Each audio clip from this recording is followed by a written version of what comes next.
Ron Van Dam. A man, a microphone, and a complete lack of conversational filters.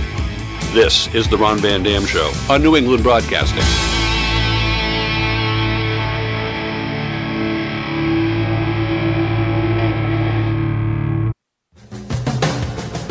Good morning, good afternoon, good evening, good night. It's the Ron Van Dam Show. Sure, why not? Hold on tight, things can get a bit weird, if you like that sort of thing. Hey, welcome to the program. It is the Ron Van Dam Show. I am him. Got quite an interesting show for you today, so hang on, make yourself comfortable. This won't take very long. It's so good to share some time with you. Oh, yeah. Okay. Well, my guest today is a special guest. Her name is Dawn Barklay. She's an author, but oh my God, this is so different. This is so different. And a lot of you are going to find this fascinating like you wouldn't believe. She joins us. We're going to do an extended interview with her today. And that should be really, really cool. She's a cool person. She's very, very cool. She's very cool. Very cool. Cooler than you? Probably. Anyway, how are you? Yesterday was April Fool's Day, and no one ever told me. So everything that happened to me didn't really happen. Is that how that works? I don't understand that day at all. I think the day was created, I don't know the history of it, unlike my guest coming up shortly who like knows everything. I know nothing, and that's what makes me close to you, because we both are stupid idiots. All right, we're not that stupid.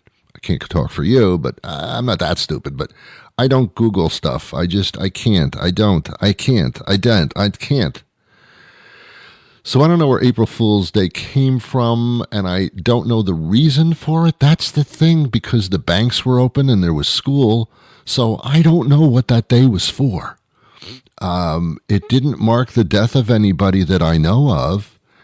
I don't understand what you're supposed to do. You're supposed to annoy somebody and show what a blooming idiot you are. I don't understand what that day is for.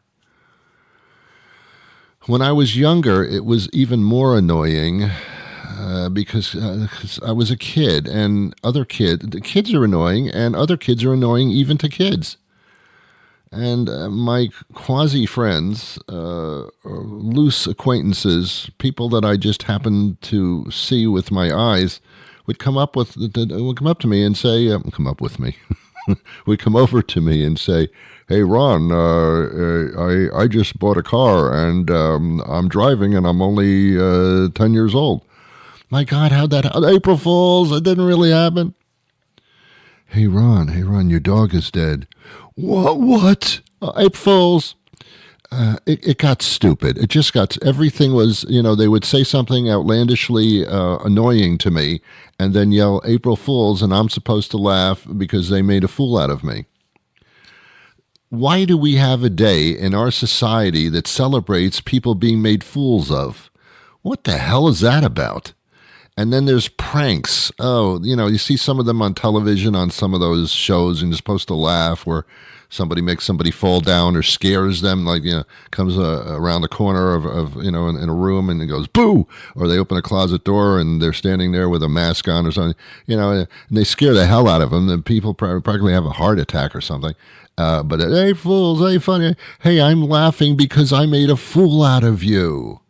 And then you're supposed to laugh too, but you're not laughing. You're kind of just doing it to be socially acceptable, but you're pissed. How dare you make a fool out of me? I've lost tons of friends that way. Don't even try that on me. I'm losing friends even if you don't try that on me. So I don't understand the April Fool's thing. It's one of the most ridiculous things ever. We have many, many ridiculous holidays, like Groundhog's Day. I mean, we're celebrating groundhogs. What are we doing here? And we're dressing them up in tuxedos and letting them forecast the weather? I mean, what are we doing? So I didn't know yesterday was April Fool's Day. I think it said it in my appointment book, but I didn't pay any attention to it, and nobody tried to fool me. And I didn't realize it was April Fool's Day until the day was over. And then I wondered, did that day actually occur, or were they fooling me with that day? So I thought I'd just mention it because maybe you didn't know it was April Fool's Day. I think the day after April Fool's Day is even more of a Fool's Day than Fool's Day itself. Anyway, I digress. I have a house. I live in it. I paid for it, and I have a lawn, and I don't know what the hell to do with it. Tomorrow on the show, we have a lawn expert, but not just any lawn expert. Do you remember the show Home Improvement?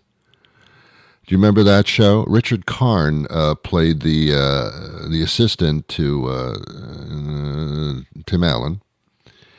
And then Richard Karn he's an actor, and he did some other things, and then he became a host of Family Feud for a couple of years there, and did a fine job there as well. And you see him connected to many home improvement products because of his time on Home Improvement. Well, he joins us tomorrow, and he's going to give us some lawn maintenance tips, as Richard Karn would. So I don't know if Richard's actually a lawn expert or not. By now, he probably is if he wasn't before. But he's going to join us tomorrow on the program. I just thought I'd mention that to you in case it was any interest to you whatsoever, because it is lawn time. Yesterday, two things happened to my lawn, and then we'll get to my guest, because this, what I'm going to say, is probably insignificant to you right now. They turned on my sprinkler system. I have like lawn sprinkler things, like what do they call those things that pop up from the ground and throw water all over the place so that your lawn will grow? Irrigation system. That's what it is. Irrigation system. I've never been to Las Vegas because it's too hot and sandy, but I wonder if they have irrigation systems there. I guess they must. Anyway, so they turned that on, and that accomplishes two things. One is that my lawn gets to be irrigated when it comes time, which will be soon. And the other thing is the irrigation company can make tons of money by turning on irrigation systems. So, it's a lose-win.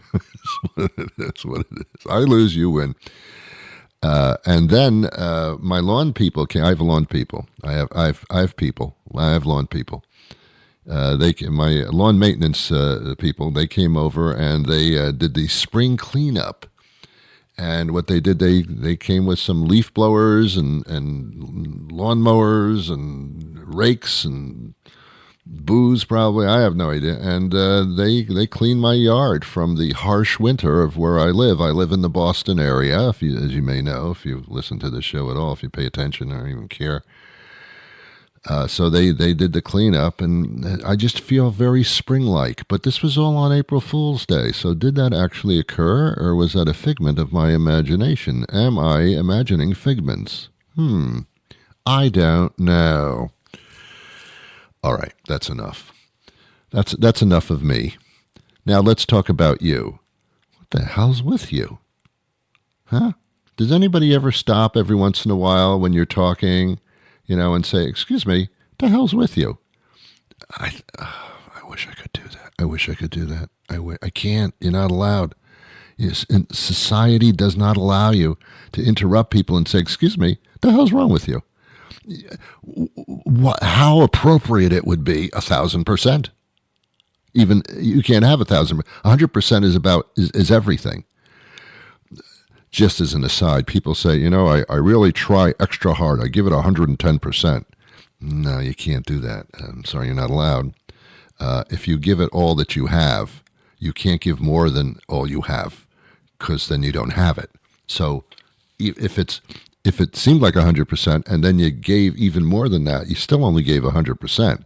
You just upped what you do within your 100%. You didn't go 110%. There's no such thing. I mean, mathematically there is, but not with you. But wouldn't it be great if you could just stop people in their tracks and go, excuse me, what the hell's wrong with you? And there's no answer to that, because you don't know what's wrong with you. You don't think anything's wrong with you. Someone just pointed out, like, what the hell's wrong with you? Well, how are you supposed to answer that? Well, I had a bad childhood. I'm sorry. And then you walk away. I don't know how that works. All right. My guest is going to join us momentarily. But before she does join us, and you're going to find this fascinating, I swear you will. But until we do that, there's this. Ready for your next good time out with friends? Then come to karaoke night at that bar near your house. Grab the mic and belt out your favorites, or grab a drink, sit back, and enjoy the show. You'll see things like 12 drunk girls singing Love Shack, all in different keys. Check out the nice old lady who only performs Patsy Cline tunes and her gray-haired gentleman partner who apparently only knows Sinatra. Feel the love and warmth of a heartfelt ballad sung by a young man with a beautiful soprano voice who hasn't come out to his parents yet. Thrill to frat boys jacked up on tequila shots and Red Bull trying to pull off 90s gangster rap, or that Fall Down Get Up Again song by Chumbawamba. And clap along to that one girl who auditioned for American Idol once, singing like she's auditioning for American Idol. All this and more musical notes never before performed by a human voice at karaoke night at that bar near your house. Not too far to drive, just a little too far to walk. We'll see you there. Dawn M. Barklay joins us now. She's a fascinating guest, and we're happy to have her here. How you doing, Dawn? Very well. Thanks so much for having me, Ron. Dawn is an accomplished, she's done so many things. She's been a travel journalist. She's written many books, penned many things, and now she's launched something that is fascinating to me. Dawn, how long have you been writing? Since I was about 10, so we're going back to the dark ages. Whoa. Okay. The dark ages. But I wrote for a long time for travel trade publications starting in the 80s, and I wasn't published as an author in book form until 2016. Wow. Okay. And were your writings were fiction, I understand, previously? To some extent. Well, when I was a journalist, it was all nonfiction. Right. I started writing fiction, published in fiction in 2016. My first nonfiction book came out in 2022, which was a book about traveling with children on the spectrum. Okay. This is an incredible book. It's called "Vacations Can Be Murder: a true crime lover's travel guide to New England." And then there are going to be future updates to this book, future volumes that cover the whole country. What's fascinating to me is that crimes have been committed all over the world, certainly all over the country, and we're not aware of most of them. And they can be crimes, paranormal things, things that have happened in places that you're not aware of.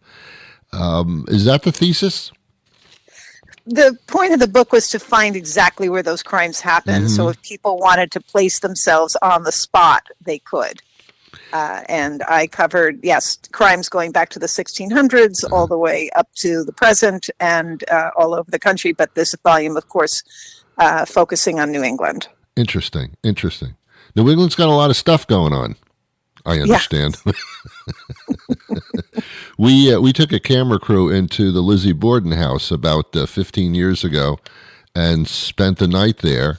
Of course, we knew what had happened there, but that was quite an experience. And this kind of gives you a little bit of that feeling in places. Yes, and I do include haunted hotels like that and restaurants, as well as ghost tours, in addition to everything that's all true crime. Yes. Have you yourself stayed in some of these places or places around the country that indeed had these attachments to them? No. The closest I've been to anything paranormal was touring the Queen Mary in Long Beach, a hotel, which I definitely felt was haunted, even though I had been on there when I was 2 years old. Yeah. So I had sailed on it like when I was very young. But and also in the Jour 5 in Paris, I felt as if something was weighing me down in my bed at night. It was a very frightening feeling. But I've gone into the 76 house, which is close to my home in Rockland County. I saw nothing. Although if I go back now, I know exactly where to look because I had a long talk with the owner and they told me all the things that were going on, which ended up in the New York book. Wow. Dawn, how did this come to be? I mean, were you having coffee with somebody and this subject came up? I mean, where did this come from? No, I was coming off the success of Traveling Different, which was my book about traveling with children on the spectrum, and I was looking for other nonfiction topics because, quite honestly, nonfiction sells a lot better than fiction in my experience. Yes. And I was at at BoucherCon, which is the World Mystery Convention for fans and for writers, and I took a true crime tour of Minneapolis and St. Paul. And I thought it was interesting. I wasn't a huge true crime person, but I thought this was interesting. And I wondered, in this mercenary way of mine, I wonder if anybody has written a book that's included all the true crime tours around the country. And that was the seed of what ended up being this book. Wow. Is this for people that actually might want to stay in one of these places, or is it a fascination situation? I think there are definitely, I mean, I want to go and stay in some of these places when I travel. I think that there's actually 4 audiences for this book. There's people who are really into true crime. There are people who are into the paranormal. There's a group of travelers called tombstone travelers that love to go through graveyards that I've listed where all the people were buried, whether they were the perpetrators or the victims. And also there are people who like to know where the jails are. And I list that as well. So it all falls under the umbrella of dark tourism. Wow. You've actually become a database, I guess. I feel like that, yes. In these days of just putting lists out there and having people pay for it would be a wonderful thing. You'd be a millionaire. Well, you will with the book anyway. Nice. You will with the book. That would be nice.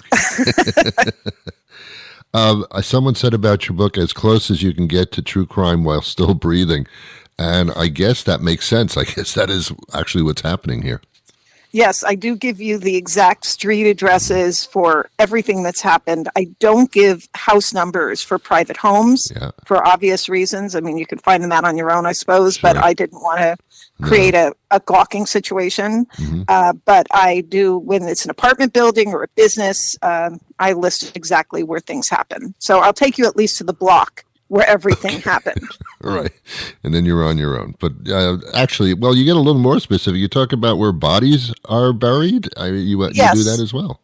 I talk about the cemeteries and where the plot numbers were available. I give you that as well. Wow. These are criminals or famous people, I would assume. They're the victims as well, so you can pay your respects. Oh, interesting. Yes. Oh, so you do all sides of this. Well, I didn't want those people to be forgotten. Good point. And so I thought it was an important thing to do that. And it says in the itineraries, because what I do is I list all the disparate parts, like where the museums are, where the graves are, everything, where the everything happened. And then I bring them all together in itineraries for you, breaking up the state into various parts so you can have a logical tour without having to figure it out yourself. It's incredible. It's a Bible. Thank you. Without any religious connotations. Or there might be. I don't even know. Wow. Okay, let's start with the first volume. This is the New England area, I understand? Yes, the 6 states of New England. I mentioned the Lizzie Borden house. What are some of the other all-star locations that are mentioned? Well, I mean, you're in Boston, based in Boston. So in Boston, there's so much going on. I mean, on the less murderous side, you've got Charles Ponzi. And so I list where he worked and also where his home is in Lexington. You've got, of course, the Boston Strangler and the marathon bombings. But you've also got the Craigslist killer, Philip Haynes Markoff, and where he murdered his victims that he found on Craigslist. You've got Kenneth Francis Harrison, who was the giggler, and he would call and whenever he killed anybody, he'd call the police and giggle about what he had done. Whoa. You have the Roxbury murders, where 11 black women were killed in the Roxbury section, and most of the papers just glossed over that, but I think it's an important topic. You have things like the robbery of the Slater Merle shoe company, where Sacco and Vanzetti were put to death because of that, and the controversy regarding that. So much up to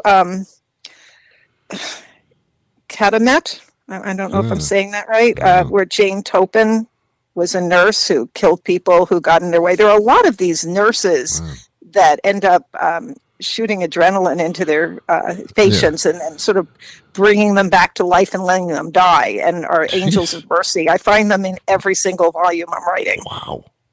Weird stuff. Yeah, but it's all over Massachusetts. It's Connecticut. It's, Vermont less so, because there's just... Well, there are many people there. Yeah, well, there's less crime. There's a lot of cold cases in Vermont, but not a lot of crime. But I mean, in Massachusetts, there was no lack of finding crime. Yeah. Well, yeah, I guess some states are going to be jackpots and others. New York's probably going to be a bitch, as they say. Yeah. Okay. Yeah.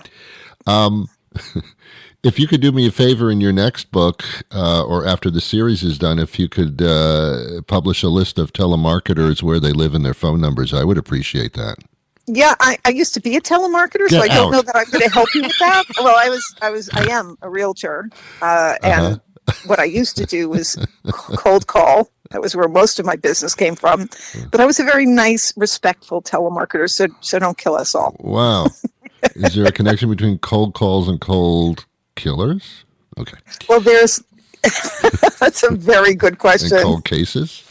That might be an article I write in the future. Possibly. Okay. All right. So now next is the New York area. Is that correct? New York, New Jersey, and Pennsylvania is the second volume. It comes out in August. Mid-Atlantic states. It was actually supposed to include 3 other states, but there was so much crime in those 3 states that I had to push those other states to the capital region edition. Yeah. It's definitely a grittier book. In New York, there's cannibalism, and there's infanticide, and there's all sorts of fun stuff. So that was a harder book to write. Wow. Okay. Lord. You've already, I apparently have done all the database research on the entire country already, or is this a process? It's a process. That would have killed me, quite honestly. Yeah, no, as I get to the state, I research it. Each state takes me about a month. Yeah. There's a month of fact checking. Wow. I can put out a book in about 6 months. Wow.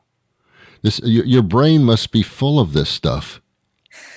I have to really sort of have a wall come down and separate myself from it because I have to be dispassionate about it and look at it as history, or otherwise I would be depressed all the time. The only time it ever gets to me is when I have to write about children or animals that were hurt, because that I just can't deal with it all. I feel the same. I can't even watch a television show where that's happening. I can't do it. Yes. I mean, there are people being murdered on television all the time during primetime television. But if I see an animal or child in danger, I can't turn it off. Can't do it. Yeah, it's awful. I can't deal with it. It's because they're defenseless and they count on us to take care of them. And I feel like we have a sacred trust that we let them down when anything like that happens. Yeah. More involving for you as far as being stimulated, nonfiction or fiction? What stimulates me more? Well, what do you prefer to write? Oh God, fiction. I think I'm a little prouder about fiction because it comes from nowhere and it's all my creativity. Mm-hmm. I get more of a rush out of that because I'm the only one who, until that book is released, I'm the only one who knows what happened. The only one in the world who knows what that story is. And that's a cool feeling. Wow. Nonfiction, there's a lot more fact checking involved. There's a lot more stress on me because I so want to get it right. Mm-hmm. And the problem is that a lot of the newspaper accounts contradict each other when it comes to the spelling of names, when it comes to the ages of victims and things like that. I have to go and read a lot of newspaper accounts and speak to historical societies and just a lot more background. So there's more of a fear of having readers contact me and saying, you got that wrong. Wow. So. This just fascinates me. And you were involved in the real estate industry, right? Real estate and travel. I've been in both. So when you're selling a house or you want to buy a house, is this actually helpful, or is there some place to go to figure that out if crimes were. I wouldn't want to stay, buy a house where a crime was committed, and some people certainly not that it's haunted. Does that have to be revealed at the time of purchasing a house? Depends on where you are in the country, but like you can't tell people if you're near a group home. That's one of the rules, at least in New York. I see. I don't think you have to reveal in many places that there was a suicide or a murder in the house. People certainly can, research that, but there are databases that will tell you. So I think there are 2 or 3 of them that you can find where they will tell you where a murder occurred. Yeah. So I will tell you, stigmatized properties, a lot of them go for a lot of money. So it's the opposite of what I thought. I think it goes both ways. I think it would surprise you that people want to be a part of history and they don't really buy into. I would buy a house where a murder occurred. I would not be concerned about the ghosts there. I would feel like it's getting a deal. But a lot of times, if it's a high-profile case, you might pay more, and there are realtors who specialize in stigmatized properties. Yeah. Until you hear a sound coming out of the attic in the middle of the night. Then your tune might change.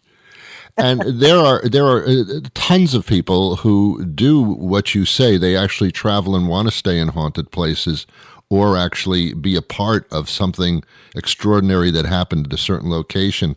And they would, this book would be like, as I said, like a Bible to them. That's the hope. I truly believe that for the same reason that you'll go to a concert instead of watching it on TV or on YouTube, you want to be a part of it. I think that there are a lot of people who do want to travel and be part of something. And if they want to write to me, contact me via my website and tell me about what they've done, I'm more than happy to profile them for my blog. Wow. Okay.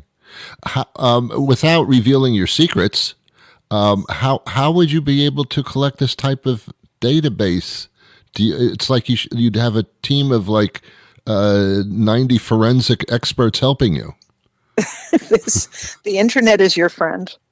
I would say I've always loved research. I've always been addicted to finding out different information and how to do it. So it came together. What can I say? Wow. And is it a team thing, or is this something that you actually do yourself? It's just me. Wow. You're kind of incredible in a way. That's why my family they don't see much of me. Wow. So one would say that everything is on the social media computer thing if you just look for it. No, there were addresses I could not get and information I could not get. I had to read books. I had to read case files. Wow. I had to contact historical societies, which were so helpful. I can't say enough about historical societies and historical librarians who got back to me right away. Yeah. And a lot of times they didn't even know of the crime I was talking about, and they had to do the research. Wow. So that was really interesting to me, that I was finding things that were new to them. Wow. Dawn, as we have a little bit of extra time here, can you talk about your books that have already been released to the public? Sure. I have written several books as D.M. Bar, B-A-R-R. They are mostly psychological thrillers and domestic suspense, romantic suspense, although one sweet romance got caught in there somewhere during COVID when I just didn't want to write about murder. The latest came out in January. It's called Deadly When Disturbed. It's sort of an updated take on Single White Female, or All About Eve. And I am also editing a series of crime fiction anthologies where the stories are written by other authors. Occasionally one of mine gets in. The first set is coming out in August and will be called Better Off Dead, crime fiction inspired by the music of Elton John and Bernie Taupin. Oh, wow. Does music inspire you in that sense? Yes. Oh, yeah. I met my husband because of Elton John music. So, yeah. Okay. I asked this question of many authors and people who write books. When you are doing this, when you're writing, is there a special place that you are, especially when you do the fiction, a special room, a special scene that you see out the window, a special place that you go to, and that's where it happens?